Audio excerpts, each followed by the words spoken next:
starting BT dubs. Maybe groups.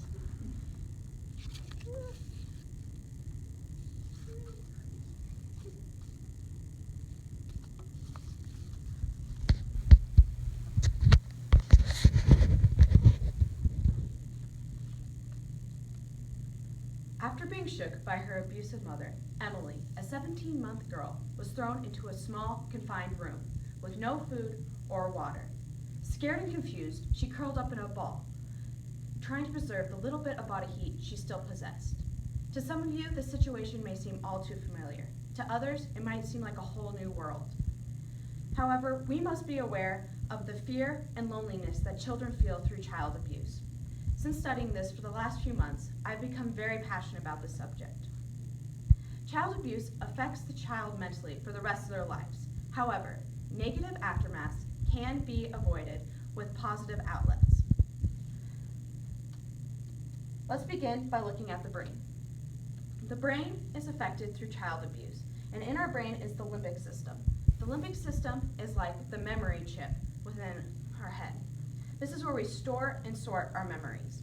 Inside the limbic system is the hippocampus. This is where we process emotions with actions. Maya Solovitz, in her article, How Child Abuse Primes the Brain, talks about the effects that child abuse has on the brain. When the body is under stress, it releases neurotransmitters, which can be extremely toxic to the brain in large amounts. When a child is abused, they are in constant alert, and therefore, the neurotransmitters are constantly flowing through their head, killing cells as they go. Therefore, the hippocampus begins to shrink and can't function quite properly. This leaves the child to have two paths, like a crossroad. They have to choose either to go to negative things, such as alcohol and drugs, or positive health-related situations. Let's first look at the negatives. Child Health published an article called Child Abuse Statistics, in which they talked about how drugs, alcohol, and broken relationships can become part of the child's life because they don't know how to fill this void within them. Others lean to violence and aggression because that's all they've grown up with. So they begin to fight or abuse animals, and they even become abusers themselves. Therefore, they can become accustomed to crime and therefore end up in prisons. However, there's also positive outlets. When talking to Amy Yambara, who is a family advocate and formal social worker, she talked about how children can either follow these similar patterns or become a survivor and overcome their past. There are many places that are willing to help children.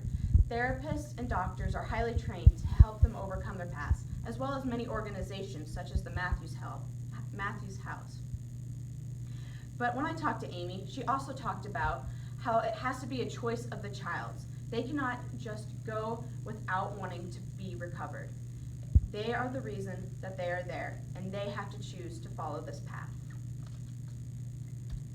In conclusion, we talked about the effects of how it has on the brain, as well as negative and positive paths it can take. But we also saw that these negative and positive paths are the choice of the child, and they can decide if it will haunt them for the rest of their lives. Let's look back at Emily. She now stands at this crossroad. She gets to decide if she will follow the things that will eventually leave her empty or get help so she can overcome the past. It is her choice.